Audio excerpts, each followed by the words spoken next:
Ever catch yourself daydreaming about what it would take to actually get to Mars? Well, today we're in for a treat because we're taking a deep dive into a proposal that lays out a plan. It really is fascinating stuff. It breaks down this huge goal of colonizing Mars into 6 clear steps. 6 steps, a roadmap to Mars. You got it. So let's Yeah. start with the first one. This one might surprise you a bit. The very first step, according to this proposal, is to create a really comprehensive database. A database.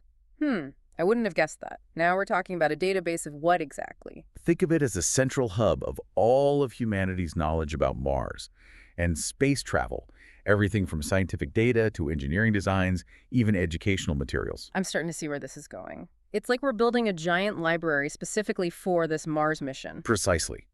And it's not just about storing information.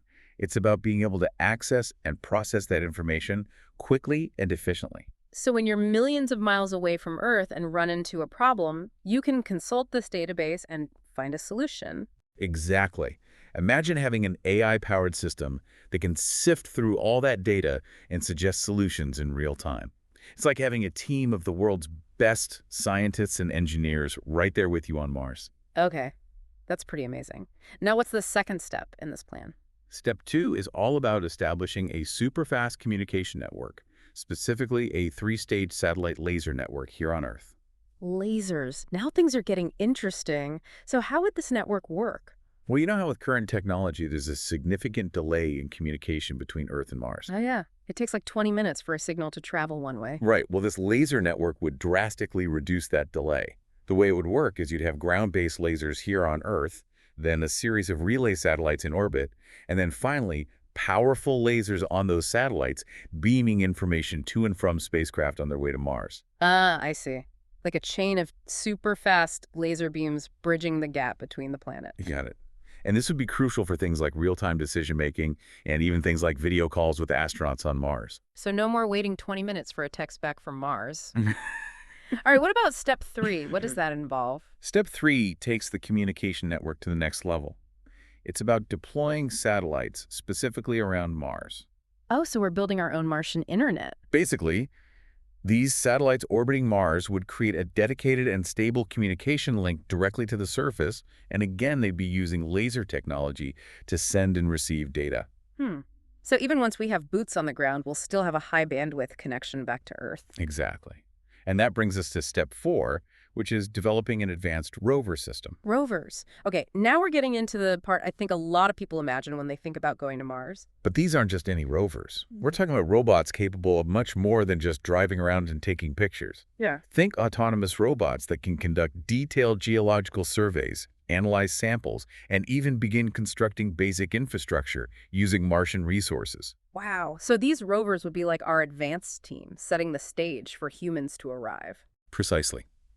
They would be gathering crucial data, identifying potential hazards, and even starting to build some of the basic necessities for a human settlement. That's incredible. Okay, so step 5, what is it? Step 5 is all about taking all the data gathered by those rovers and satellites and using it to identify the best location for the first human settlement. It's all about location, location, location, even on Mars. Absolutely. We'd be looking for places with access to water ice, which is essential for life support and fuel. We'd also need to find areas with lower radiation levels and stable geology. So finding the safest and most resource-rich spot for humanity's first Martian outpost. Exactly. And that brings us to the final step, step 6, which is transporting materials and constructing the actual infrastructure for the settlement. This sounds like the part where it all comes together, the culmination of all the previous steps. It certainly is. This is where we move from robotic exploration to human habitation. We'd be transporting prefabricated habitats, life support systems, power generation equipment, you name it. And probably a whole lot more that we haven't even thought of yet. Oh, I'm sure there'll be plenty of surprises along the way. But the key here is that each of these 6 steps builds upon the one before it. It's a methodical approach designed to minimize risk and maximize the chances of success. From a knowledge database to laser communication networks to autonomous robots to finally putting boots on the ground, it's a really fascinating plan. It is. And as we consider this plan in more detail, what are your thoughts on the balance between pre-programmed actions for the AI and the need for human intuition and decision-making, especially given those unavoidable communication delays? That's a really great question and something that I think we'll need to explore further next time. Absolutely. There's a lot to unpack there. And to our listeners out there, we'd love to hear your thoughts on this as well. Until next time, keep looking up. And keep exploring.